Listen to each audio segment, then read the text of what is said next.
Essula y'e14.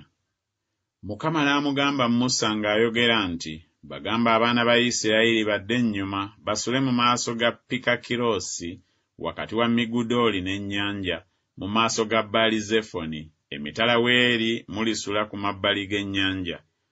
Falaawo aliboogerako abaana ba Isirayiri nti, bazingiziddwa mu nsi, eddungu libasibye. Nange Falaawo ndimukakanyaza omutima, alibagoberera ennyuma waabwe, nange ndyefunira ekitiibwa ku Falaawo ne ku ggye lye lyonna, n'Abamisiri balimanya nga nze Mukama. Bwe batyo bwe baakola. Ne bamugamba kabaka w'e Misiri nti, abantu badduse. Omutima gwa Falaawo n'ogw'abaddu be ne gukyukira ku bantu, ne boogera nti, kiki kino kye tukoze okuleka Isirayiri obutatuweereza? N'ateekateeka eggaali lye, n'atwala abantu be wamu naye, n'atwala amagaali 600 amalonde, n'amagaali gonna ag'e Misiri, n'abaami okubeera ku go gonna. Mukama n'akakanyaza omutima gwa Falaawo kabaka w'e Misiri, n'agoberera abaana ba Isirayiri, kubanga abaana ba Isirayiri baafuluma n'okwewaana. Abamisiri ne babagoberera ennyuma, embalaasi zonna n'amagaali gonna aga Falaawo, n'ababe abeebagala embalaasi n'eggye lye, ne babatuukako nga basuze kumpi n'ennyanja, ku mabbali ga Pikakirosi, mu maaso ga Baali-Zefoni. Falaawo bwe yasembera, abaana ba Isirayiri ne bayimusa amaaso gaabwe, laba, Abamisiri nga babagoberera ennyuma waabwe. Ne batya nnyo, abaana ba Isirayiri ne bakaabira Mukama.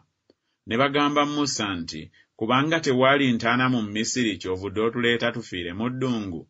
Kiki ekikutukozezza bw'oti okutuggya mu Misiri? Kino si kye kigambo kye twakugambira mu Misiri nga twogera nti, tuleke tuweereze Abamisiri? Kubanga kirungi okubaweereza Abamisiri okusinga okufiira mu ddungu. Musa n'abagamba abantu nti, temutya, muyimirire buyimirizi, mulyoke mulabe obulokozi bwa Mukama bw'anaabakolera leero. Kubanga Abamisiri be mulabye leero, temulibalaba nate emirembe gyonna. Mukama anaabalwanirira, nammwe munaasirika. Mukama n'agamba Musa nti, kiki ekikunkaabizza? Bagamba abaana ba Isirayiri bagende mu maaso. Era yimusa omuggo gwo, ogolole omukono gwo ku nnyanja, ogyawulemu. N'abaana ba Isirayiri banaagenda wakati w'ennyanja ku lukalu. Nange, laba, nze ndibakakanyaza emitima Abamisiri, baliyingira okubagoberera. Nange ndyefunira ekitiibwa ku Falaawo ne ku ggye lye lyonna, ku magaali ge ne ku bantu be abeebagala. Abamisiri balimanya nga nze Mukama bwe ndimala okwefunira ekitiibwa ku Falaawo, ku magaali ge ne ku bantu be abeebagala. Malayika wa Katonda eyakulembera eggye lya Isirayiri n'avaayo n'adda ennyuma waabwe. Empagi ey'ekire n'eva mu maaso gaabwe, n'eyimirira ennyuma waabwe. N'ejja n'ebeera wakati w'eggye ly'e Misiri n'eggye lya Isirayiri, ne waba ekire n'ekizikiza, naye n'ereeta omusana ekiro, abo ne batabasembeera bali ekiro kyonna.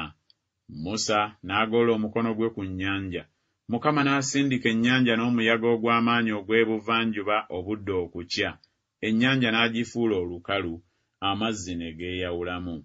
Abaana ba Isirayiri ne bayingira wakati w'ennyanja ku lukalu, amazzi ne gababeerera ekisenge ku mukono ogwa ddyo ne ku gwa kkono.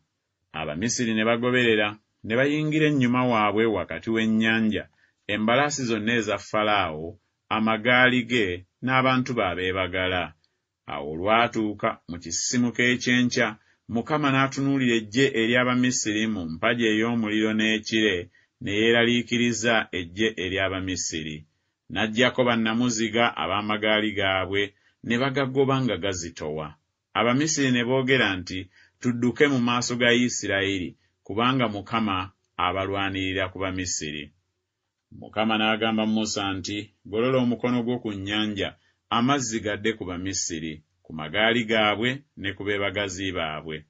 Musa n'agolola omukono gwe ku nnyanja, ennyanja n'edda mu maanyi gaayo nga bukedde. Abamisiri ne bagidduka, Mukama Abamisiri n'abakunkumulira wakati mu nnyanja. Amazzi ne gadda, ne gasaanikira amagaali n'abeebagazi, era n'eggye lya Falaawo lyonna abaayingira mu nnyanja ennyuma waabwe. Tewaasigala n'omu mu bo. Naye abaana ba Isirayiri ne batambula ku lukalu wakati mu nnyanja, amazzi ne gababeerera ekisenge ku mukono ogwa ddyo n'ogwa kkono. Bw'atyo Mukama n'alokola Isirayiri ku lunaku luli mu mukono gw'Abamisiri. Isirayiri ne balaba Abamisiri nga bafudde ku mabbali g'ennyanja.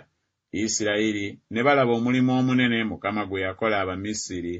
Abantu ne bamutya Mukama, ne bamukkiriza Mukama n'omuddu we Musa.